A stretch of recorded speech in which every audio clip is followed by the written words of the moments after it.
Can walking for 10 minutes after a meal promote digestion? So there's been a lot of claims on the internet about this topic, and so we're just gonna get it from the source of who popularized it, which is Stan Efferding. So we're gonna listen to what he has to say about walking and it promoting digestion. Okay, so here's a clip. Stan, what is the importance of the 10-minute walk? Boy, so many things. The big things are improving digestion and improving insulin sensitivity. Those are the big things. So those are the two big claims that he makes. And, you know, when he goes on his walks, he does say a lot of other benefits that go along with post-meal walking. And really those benefits just are about walking in general.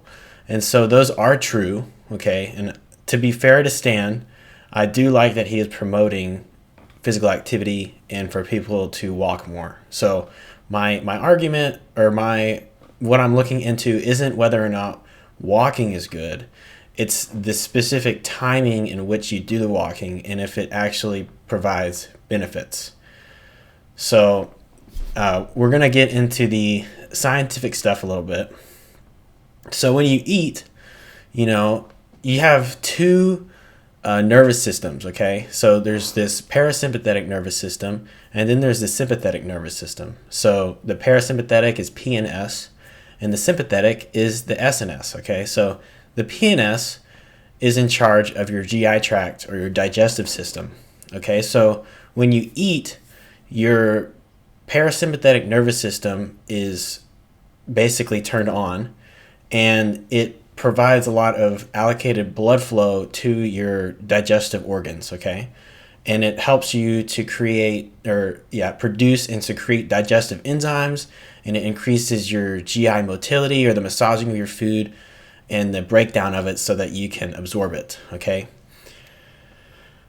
So when you eat, right, the first thing that your nutrients do is they get broken down into their simple molecules so they can get absorbed by your digestive tract lining. And then it goes into your bloodstream and straight to the liver. Okay, and then the liver decides what to do with it. And if it's not having to deal with any other, outside stimuli like physical activity or anything, then it can send the nutrients into the bloodstream and to other tissues so that they can use them. Now, when physical activity occurs, it blunts the parasympathetic nervous system, and it does this by changing the hormonal profile within the blood and regulating the blood flow of your arterial system. Okay, so it can vasoconstrict your arteries that go to your GI tract, which means that usually when you're eating, the arteries or the things that supply blood flow to your GI tract from your heart, when you eat, they open up, right? So that more blood can go through and it can supply your GI tract with oxygen and nutrients so that it can function properly. When you are exercising, your arteries that go to your GI tract, they constrict. And so why it does this is so that it can provide more blood flow to your skeletal muscles. And this is because, your body doesn't really know why you're engaging in physical activity. It just knows that it needs to perform well because, it wants to be able to do what it needs to do to survive. And so, in thinking of incorporating physical activity right after you eat, that kind of is counterintuitive to promoting digestion in that physical activity will hinder the digestion and absorption of nutrients. So there are studies that I found. There's this great one right here. All the studies I'm going to reference, I'll put at the end of my presentation, or the video. But here you can see that not only does the redistribution of blood flow occur to different organs and tissues in the body during physical activity, but your entire cardiac output also increases. So you can see that when you're at rest, which is gauged. So the intensity of your physical activity is gauged by the percentage of your VO2 max that you're currently at, right? So what that means is it's gauged by how heavy you're breathing and your cardiac rate. Okay, so if you're breathing really heavy, then you're using a higher percentage of your VO2 max. Okay, and when you're at rest, you're basically at around like 5% or so. So you can see that at rest, your cardiac output is at 5 liters per minute. And then when you're engaging in more intense physical activity, it can get up to 40 liters per minute. And in this study, what a cool thing, side note, is that elite athletes can get up to 70 liters per minute of cardiac output, okay? So, the more physical activity you engage in, the higher your VO2 max can get, okay? And so, in turn, the higher your cardiac output can get. So you can train your heart to get better at pumping blood, and you can train your lungs to get better at absorbing oxygen. So I'm going to go back into Stan's claim and focus in on the promote digestion claim, which is a very vague term, and I'm not a fan of vague terms. It's usually they're used to mask the lack of evidence to what they're trying to say, and it's so overarching that it's hard to argue against. But we're gonna go and find another person who listens to Stan and uses his advice in his own day-to-day practices to help boost his performance and recovery and to just be a better athlete in general.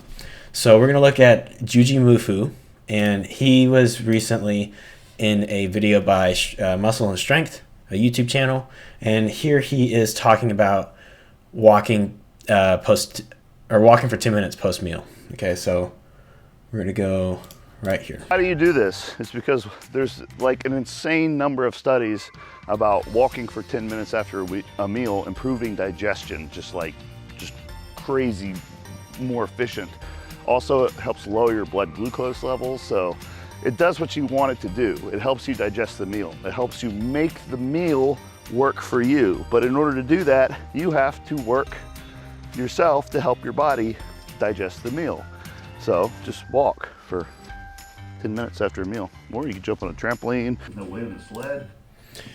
Okay, again, I really like Juji. He's very cool. He makes fitness and exercise really fun. And I do like that he's saying to walk more. But the fact that he's saying that walking for 10 minutes right after you eat, which literally he just ate in this video and then he went outside and walked. I have a problem with this because he's almost saying that you should practice this in the realm of bodybuilding and to promote a constant anabolic state. So saying that if you want to always be in a state where you're able to build muscle, then you should be walking after your meals. And based on these things I've read, I think that this is backwards. Okay, so, but really, him saying promote digestion, I think he's really getting at that walking will help the nutrients get to your muscles. And, this goes into the constant anabolic state idea that I said. He doesn't say it explicitly, but I'm trying to infer what he's trying to say. And, he says there's a lot of studies, but I think he's just paraphrasing what Stan Efferding has said, and, no harm against him or anything. He's very busy. He runs like 2 businesses or something. And, I get that sometimes you just take other people's advice for solid, grounded, evidence-based advice. And, I'm trying to help him out. So, but, so physical, but the other thing that promoting digestion could mean is that walking will help you absorb a higher percentage of nutrients available in the meal. So this one, I think, is also wrong. So we're going to move on. But The second claim that Stan and Gigi say is walking improves glycemia, or something along those lines. So glycemia is just sugar in the blood, or carbohydrates or glucose. And I did find that there are a bunch of studies that look into this and have found that postprandial walking or post-meal walking lowers insulin secretion in the body. So, there's been studies done. This one in particular was done with impaired glucose tolerant older adults who are obese. And they found that walking for 15 minutes immediately post-meal versus walking after, and so they had the obese old patients with impaired glucose either eat and then immediately walk for 15 minutes, or they had them wait for 30 minutes and then walk for 15 minutes. And they had these, they ran this trial for 180 days, and they found that there was no actual changes in their insulin responses, body weight, body fat, or lean mass, but they did find that their HbA1c or glycated hemoglobin did lower. So I think that this. They did find that in conclusion, the whole body insulin sensitivity index of these individuals was increased slightly for 24 hours post walking. So they basically said that walking in general improves glycemic control. Okay, and they didn't find real differences in waiting 30 minutes post meal versus walking immediately after. But they said that low intensity post meal walking on glycemic control may not last for 24 hours may not last post 24 hours, but that regular walking has major benefits. Okay, so this study is basically saying walking is good. It can improve glycemia control. Okay, so there's no real studies saying that immediate post meal walking is going to help with glycemia more than walking in general. So, and they all say that the more walking you do, the better the control. To an extent, they didn't have someone go walk for like 8 hours a day or anything.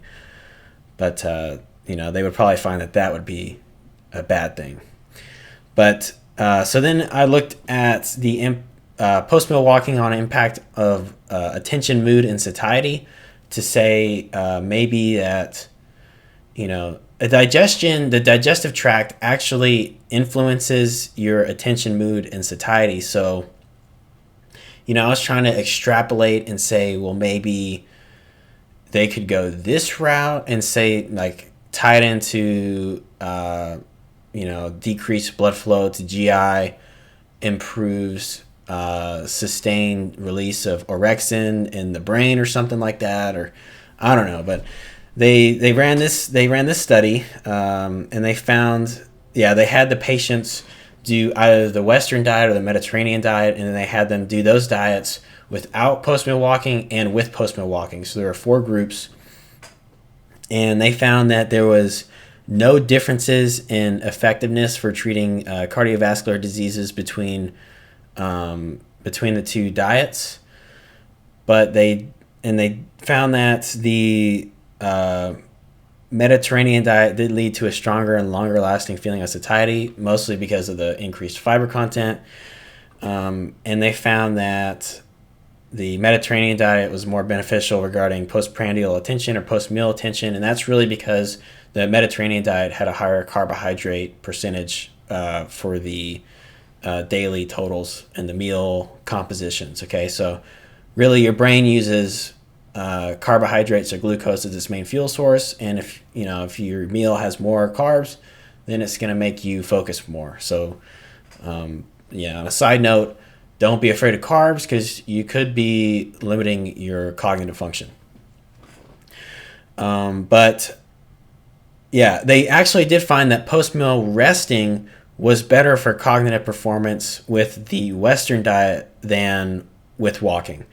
So if you're going to be doing work or something where you need to focus, this is saying that if you're eating a diet with, a Western diet, that you should actually just go and sit down and do your work afterwards, as opposed to going on a walk, because that can impair your cognitive performance.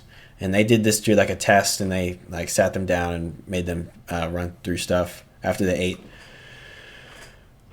But yeah, so this kind of doesn't support walking and promoting attention, mood, or satiety. So on to how exercise improves glycemic control. So we did say that it did improve glycemic control, exercise, but not specifically exercise post-meal. So exercise improves glycemic control by upregulating the expression of GLUT4 within skeletal muscle and increasing the translocation of GLUT4 into the plasma membrane of skeletal muscle. So they found this in Eric Ryder and Mark Hargreaves' study in 2013. They conducted it in mice, and they found that there was a 50 to 100% increase in the expression and translocation of GLUT4 for up to 8 to 24 hours post-exercise. And, they were doing very rigorous exercise in this study. And then they followed this up, Eric Ryder did with a bunch of other colleagues in 2020 with a study in humans. And I'm sorry, the 2013 study was done with sled racing dogs, not rats. I don't know if I said that, but in 2020 they did it with humans, and they found the same thing occur. So exercise increases the expression and translocation of GLUT4. So GLUT4, it's an interesting molecule because GLUT4 is one of those molecules that has a very, very high affinity for glucose. Okay, so in order for your cells that have GLUT4 to not just suck up all the glucose within the bloodstream, your cells actually keep the GLUT4 within the cell and not on the barrier of and not in the plasma membrane that connects to the bloodstream, right? So it's not able to collect glucose from the blood. But when it's translocated to the plasma membrane, it acts as a gateway, and it just pulls all the glucose in. So you're wondering, well, how does it usually get translocated to the plasma membrane? And it does this through insulin secretion and binding to receptors on the plasma membrane that do a signal transduction cascade that activates GLUT4 to translocate to the plasma membrane. Okay, so so usually you have the cell and you have GLUT4, and it's just hiding out in the cell until insulin comes along and knocks on the cell's door and say, hey man, we got to get your GLUT4 up, right? Because you're doing a lot of, you just ate a big meal, that's why I'm here, and we need to store this glucose somewhere, so we're going to give it to you. You're like, all right, so you get your GLUT4 up, and you start accepting blood glucose, until the insulin starts to say, you know what, you've had enough, and the insulin just dissipates. So your insulin in the blood just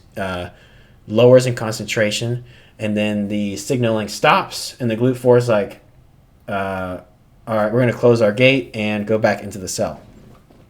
So it's thought that, you need insulin for GLUT4 to activate. But in these studies, they found that exercise is also a way to express and translocate GLUT4 without insulin. So that's very cool. Great study to read, both of those. But yeah, so, and when you think about it like that, you can understand how the muscle cells are able to receive the hepatic or liver glycogen stores that go into the bloodstream for during exercise without insulin being present. So this all makes sense. It's really cool. It's good study.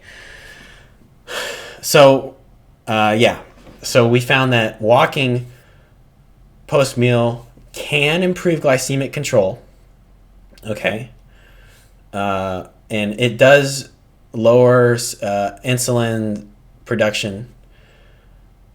But does it promote digestion? So we're going to go back into that. And there's this guy named Dr. Eric Berg. I'm sure most people on YouTube who's had a nutrition question have ran across this guy.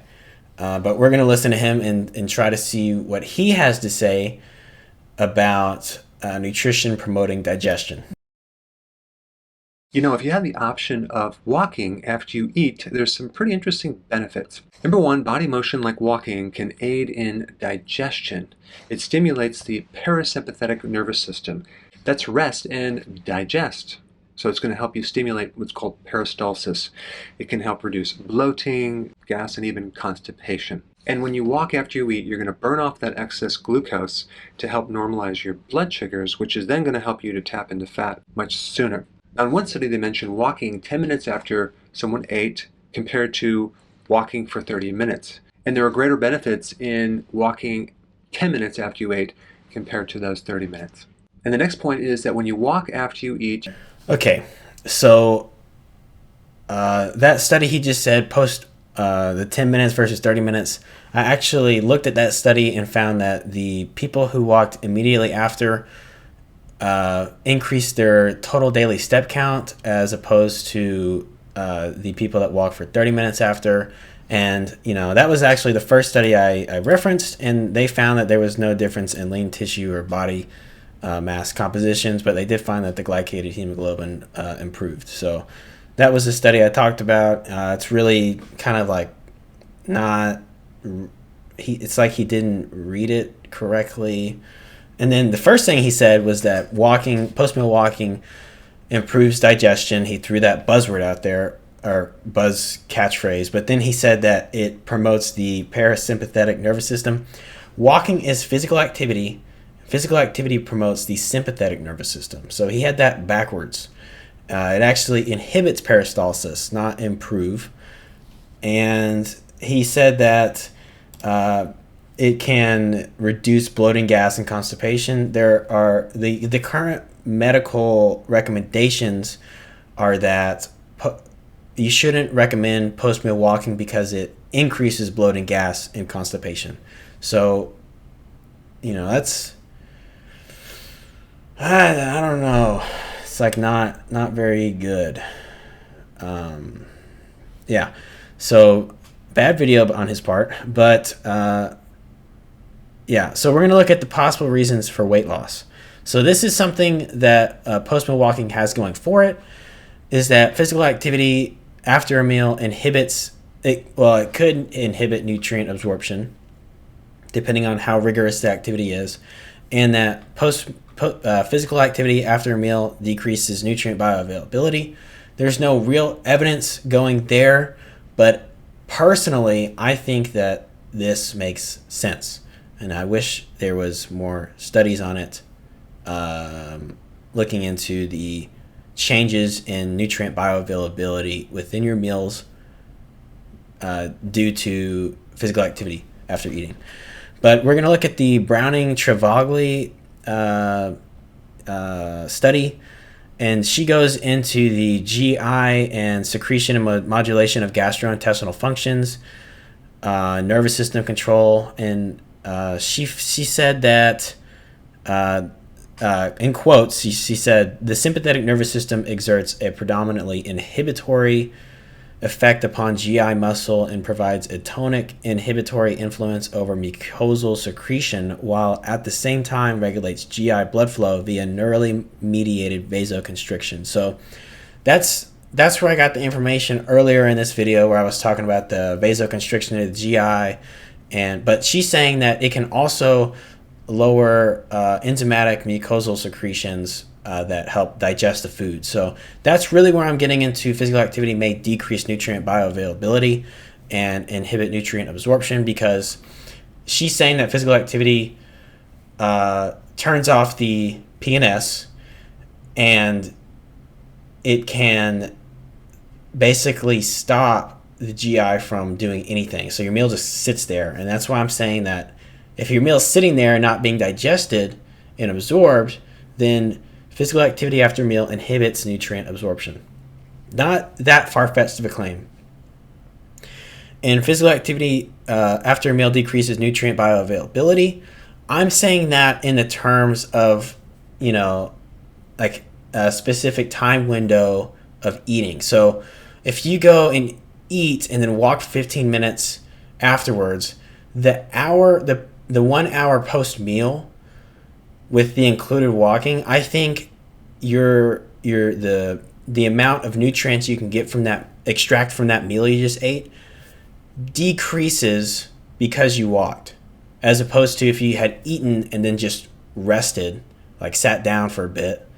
I think you would have absorbed a higher percentage of the nutrients available in your meal. And when you're thinking about being in a constant anabolic state and being a bodybuilder or a bro, and you want to always be supporting muscle protein synthesis, your muscles need essential nutrients that are within the meal that need. The only way to extract those essential nutrients from the meal is to have digestive enzymes and gastric juices and things attacking that meal so that it can extract those nutrients. Otherwise it's just going to be all complicated, complex, and trapped. Especially if you're eating fiber, which you need, it's just going to be you're going to be unable to access it, and you're going to be prolonging the time your muscles are starved of those essential nutrients. Okay, so post-meal walking and weight loss. So there was this one study I found by this guy named Yasuyo Hijikata, and he did this 1 month study. He had him and a volunteer do this regimen where Hijikata would eat a meal and walk for 30 minutes, and then the participant would wait an hour and walk for 30 minutes after eating. And he found that Hijikata lost twice the amount of weight as the participant. Hijikata lost 3 kilograms while the participant lost 1.5 kilos. And they furthered this study and followed it up like 4 years later and found the same results. So Hijikata said that immediate post-meal walking was more beneficial for weight loss than walking in general. Walking for 1 hour post-meal for the same time. But when you look into the study, Hijikata walked at a brisk pace while the volunteer walked at a stroll. So you could say that Hijikata was involving himself in more rigorous physical activity than the participant, so you can't really compare the two exercise regimes together. So, this study in that aspect is kind of not useful. So, So this claim, I do think that immediate post-meal walking would be more beneficial to losing weight than walking, say, an hour and like 30, 60, or 90 minutes after eating. And I think this ties into what I was saying before about the decreased nutrient bioavailability of the meals and the decreased nutrient digestion and absorption due to the post-meal immediate walking. But so you can't really use this study. None of the studies they say promote this. We gotta find better ones than that.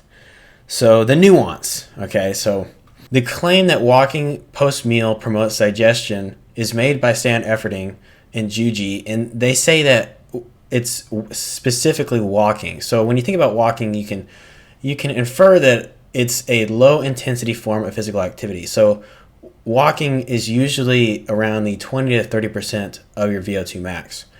So it's regarded as not having as much of a change in blood flow and hormonal profiles within your blood because, it's not such a strong sympathetic nervous system signaler and inhibitor of the parasympathetic nervous system, as in comparison to, say, running or sprinting. But when you think about it, this advice of walking in relation to bodybuilders like Stan Efferding and Juji Mufu, they are using androgenic anabolic steroids, or AAS. And when you take AAS, it reduces your VO2 max, okay? So if you're walking and it usually engages at around 20 to 30% of your VO2 max, right? So you have your whole VO2 max right here, and this is walking. If your VO2 max decreases, the percentage that the walking takes up doesn't really change. It's still involving the same level of cardiac output and pulmonary regulations, right? So, your heart and your lungs are still working at the same rate, but their capacity decreases. So now the 20 to 30% of your VO2 max that walking incurs now is, say, possibly 50%.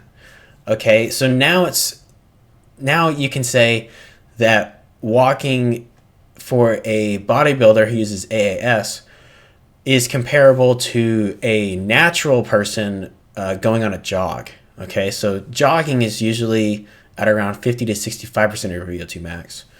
So when you think about it in Stan Efferding's case and Juji's case, they're actually engaging in moderate intensity physical activity, right? So them practicing this eating regimen actually does have these vascular and hormonal profile changes that could inhibit their parasympathetic nervous system.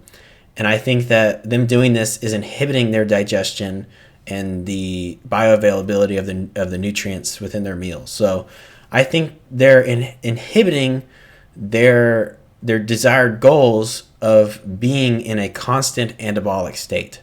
Okay? So on the other side, though, back to that point though, in those videos of Stan Efferding and Juji, they actually say that they try to get their arms to pump more, and they're trying to actively get their heart rate up and breathe heavy while they're walking post meal. So I really do think that they're at a higher percentage of their VO2 max, and they are causing these changes in their nervous systems. But it is possible that they are doing this post-meal walking for overall health.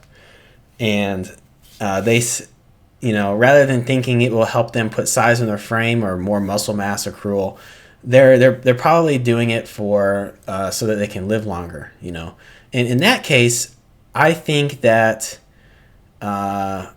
this might be a good thing, post-meal walking. One, because it's inhibiting their potential to put on more size as effectively and efficiently, which is good because it's going to ease the stress on their heart and their organs.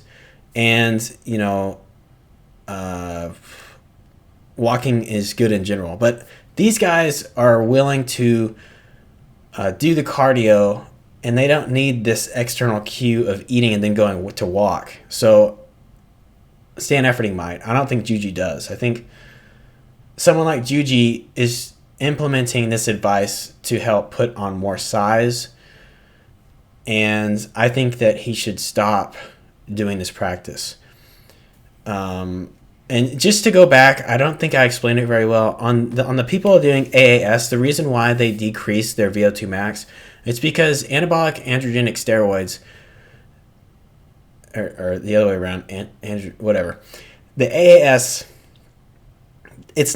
they don't only have anabolic effects on the desired tissues like your skeletal muscle tissue. They affect all the tissues in the body, okay, and specifically the heart. So it has anabolic effects on the heart, and it can reduce the stroke volume, or the force that the ventricle in your heart can contract with. So it's able to have less cardiac output, and it doesn't it makes the heart more rigid, and it removes its elasticity. So when it opens back up and tries to bring more blood back into the ventricular walls, it can't fill up as much as it needs to. So it's reducing the efficiency of the heart. That's why it's putting more stress on the pulmonary system, and it effectively decreases their VO2 max, okay? So, like I said, I think that post-meal walking is bad for being in a constant anabolic state, but in their cases, I think it would be good for overall health. But I don't think that's really why they're doing it, because if they were thinking about overall health, they probably wouldn't be doing bodybuilding. So, in summary, eating a meal promotes digestion. All right? Eating a meal activates the parasympathetic nervous system, or the autonomic nervous system. And the pancreatic digestive enzymes and insulin and gastric juices are increased in production and secretion when you eat a meal. Okay? You don't need to help it out with doing that. The GI tract gets increased blood flow, and the GI tract increases in motility and things like peristalsis, movement, and contractions. Anabolic pathways are promoted because of the release of insulin, and it inhibits proteolysis. So if insulin is present, it's going to inhibit protein breakdown, okay? And it's thought that insulin is a good thing for being in an anabolic state. All right, so don't hear the buzzword insulin and think that's bad. We need to get rid of insulin. If you're trying to build muscle, insulin isn't inherently bad. There's actually people like Joe Sullivan who takes like very small doses of insulin after exercise to promote the anabolic state and inhibit proteolysis. Okay, it's very small, but that's dangerous. Don't do that unless you're diabetic. Then insulin's good. Insulin can be good. It's not inherently bad. That's just my point. And insulin can promote lipolysis or fat creation, which is not inherently bad either. Okay, we need metabolism of fat so that we can make hormones and things like DHA and lipids that our brain needs to function correctly. Lipids can prolong our life and our cognitive functional span and reduce the likelihood of developing diseases. So, fat creation is not inherently bad. Insulin isn't inherently bad. So get that out of your mind, okay? So that's the promotion of digestion from eating. Walking or physical activity inhibits digestion, okay? So the opposite of what this claim was. So the sympathetic nervous system is activated, or the neuromuscular or spinal control, and more blood flow is given to the muscles, and it inhibits the parasympathetic nervous system. So it does this by lowering blood flow to the GI tract and decreasing GI tract motility. It can cause longer transit time of the meals, and the production and secretion of GI tract digestive enzymes is slowed down or stopped completely. This depends on the intensity level of physical activity. Walking is generally regarded as a low intensity of physical activity, but if you're on AAS, it can be a higher percentage of intensity than you first thought it would be. So it can have a stronger effect on these nervous systems, like I said. Walking or physical activity can cause less nutrient digestion and less nutrient absorption. Again, it depends on your current cardiovascular health and functioning. We're all special snowflakes. Everything is dependent on the circumstance. Advice could have different effects for you than me. We all need to take into account this. I'm not saying that this is the case for everyone, but in general terms, this is how it is, okay? So the conclusion of the video. So I have some scenarios in which you can think about whether they apply to you or not, and if you should walk for 10 minutes after eating. So if you're concerned with muscle protein synthesis, if you're a bodybuilder, athlete, or a bro, no, you shouldn't walk after eating. Theoretically, walking can keep you from getting essential nutrients from your meals. If you get common symptoms of bloating, constipation, discomfort, etc. from walking post-meal, then no, you shouldn't walk post-meal. That sounds awful. There is studies, though, in IBS patients who are young, and it correlates higher step counts with lower symptoms of irritable bowel syndrome. So yes, you should be walking in general if you have bloating, constipation, discomfort, etc., or IBS symptoms, but you shouldn't go walk necessarily immediately after eating, because this will make the symptoms pop up, okay? If you have no other time in the day to get steps in, then yes, you should walk 10 minutes after eating, okay? The more step count you get throughout the day, the more likely you are to be healthy, metabolically, cognitively, mood, everything. Walking is good, okay? So I never said walking is bad, okay? Just in regards to, you don't have to walk immediately after a meal to see benefits, okay? But say in this fourth scenario, if you are unlikely to walk otherwise, if you're someone who knows that they need an external cue, like eating a meal to say then, oh, I'm going to go out and walk in the neighborhood for 10 minutes, then this is a good practice to adopt, okay? If you're not worried about muscle protein synthesis all the time, then this could be good for you, okay? If, if you find yourself like, you're not going to go do explicit cardio times during your days, then again, this could be good practice. Regardless though, you should be walking collectively for at least 30 to 60 minutes every day. This is to be a healthy individual and to be able to keep your functionality for as long as possible, okay?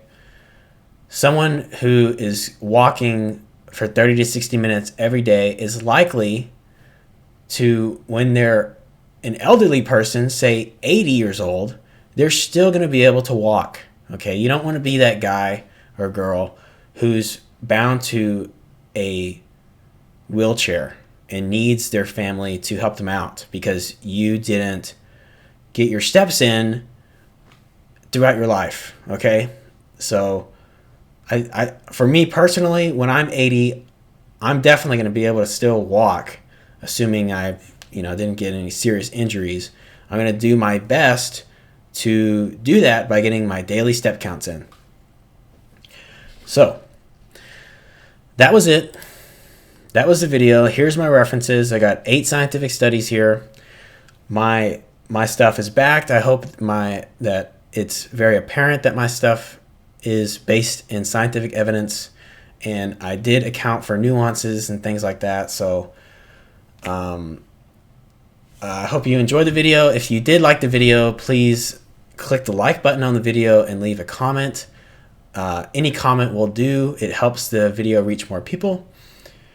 And subscribe to my channel if you are interested in seeing more videos like this one. If you have any suggestions for topics or ideas or have questions about this topic, leave it in the comment and I will see it. I'll probably answer it. And yeah, thanks for watching.